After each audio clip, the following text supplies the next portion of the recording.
if those are truly the only three options, and I'm sure that's not the case, but they're the only three we know of right now, and those three are the only three sales pitches I'm going to hear, the choice seems pretty easy. I'm hiring Hank Fraley over Klint Kubiak and Thomas Brown. And it's quite frankly probably Fraley, Brown, Kubiak in terms of my desire to hire them. Yeah, they all have their strengths. I think that's what that 25 minutes illustrated. Once again, we spanned the country, and we nailed it. We pretty much stayed on clock.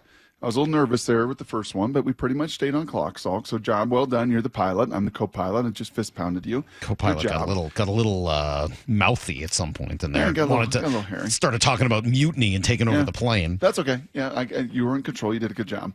Each of these guys have strengths. With Kubiak, the strength, and you heard that from Mike Kliss, is if you want the West Coast family, if you want the Shanahan and outside zone and one-cut family, and that's the offense that you want, and if you're Mike McDonald and that gives you the most problems, this guy he was born into it, and he's been around it for decades. And he's how did he say it about him? He's pretty, not stubborn, but he commands respect with that. Like, he knows he's serious by nature, and he knows this.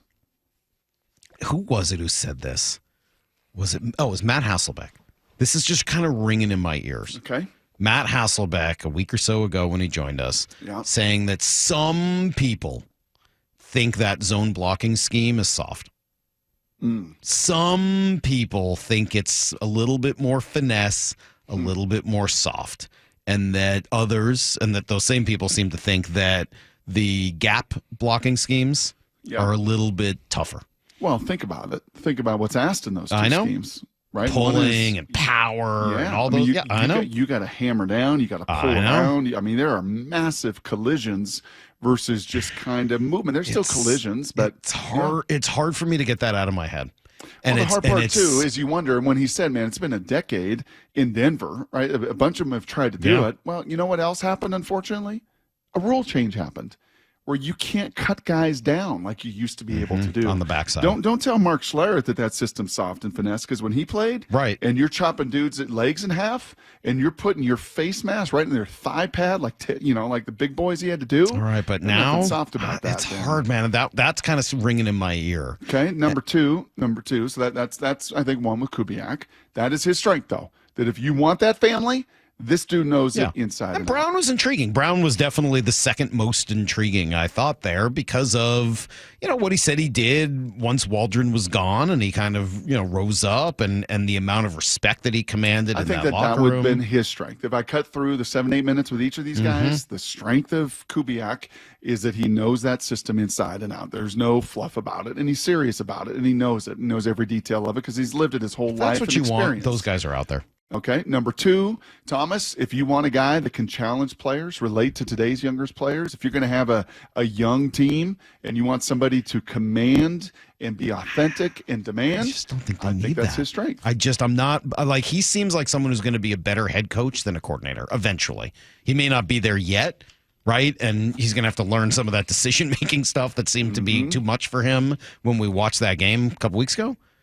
But I don't know that I hear like a brilliant offensive-minded quarterback or coordinator there. What I hear from Lawrence Holmes was much more of a leader, which is great. Those guys are awesome to have, but I don't know whether that's what this team needs right now as its offensive coordinator. And then with Hank Fraley, he checked 4 of the 6 boxes that we had. He did. He checked every single one of mine. Well, when John Jansen said he's a lineman's dream, yes, I would have loved to play in the system. It is a lineman's dream. Okay, so check that one. Secondly, he's got a growth mindset. He said that. Yep. When he talked about all the creative, he was open to lots of new ideas. And when Dan Campbell, again, just don't look at the cover.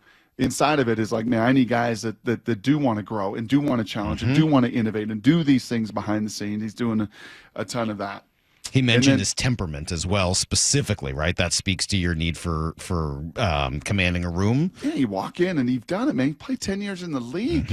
Like you have been there and done it. You've been on successful teams. You've been on winners, right? Just about everywhere you have been, you have won, and you've been a part of that thing. And frankly, the center of a bunch of that. He only had one of my three.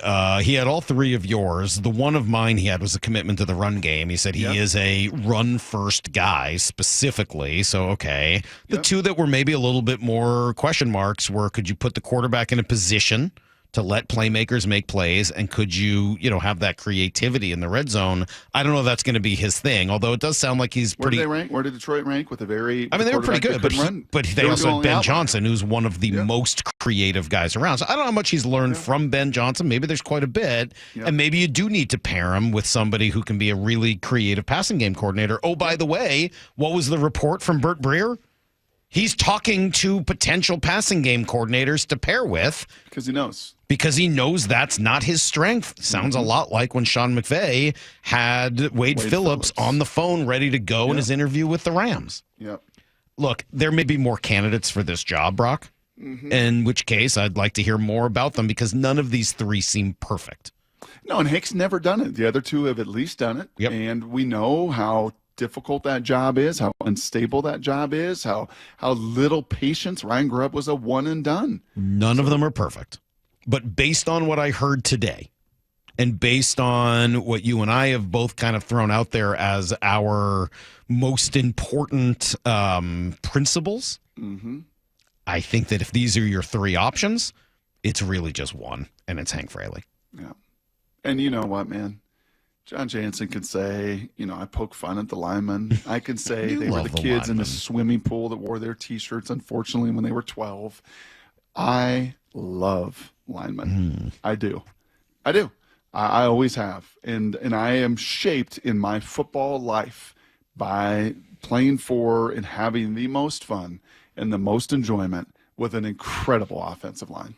That in 1996, I was gifted to play behind some of the greatest dudes, some of the baddest dudes, some of the most physical dudes. And when your identity of your football team is that, see also Detroit, see also Baltimore, see also Philly, when that is the identity of your football team, not only do you love to play quarterback, man, you love to be a fan of them. Because every week you may not win, but every week, man, you're going to go in there to do some damage against your opponent.